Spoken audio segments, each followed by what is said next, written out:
adduunyadu intaad joogto wax ku dhaawaca waayi maysid. Ha u oynin qofkaa tegay, qofku dhaawacay oo jeclaystay inay ilmadu qalbigaaga ka timaado oo aad murugo dareento.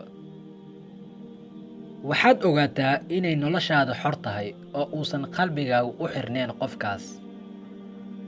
Qof kasta oo kaa tegay qaanada wixii tegay geli.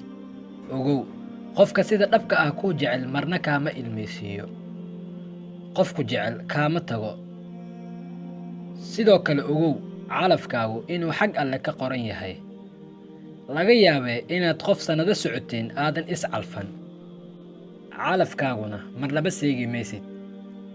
Qalbigaagu yuusan xabsi u noqon qof kaa tegay. Noloshaada horay u wado oo danahaaga adduun ha seegin. qof kaa tegay dib ha u eegin, dantaada garo oo danahaaga ku mashquul. Garo qiimahaaga oo ha isqiimo tirin. Waxaad ogaataa waxaa jira qof kale oo ka qalbi jilicsan kana wanaagsan.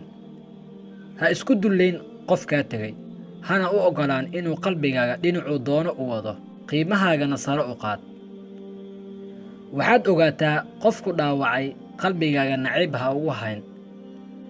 Maxaa yeelay nacaybkaas aad u hayso asaga waxba uma soo kordhinayso umana dhibayso, balse qalbigaaga ayay murugada ku sii haynaysaa.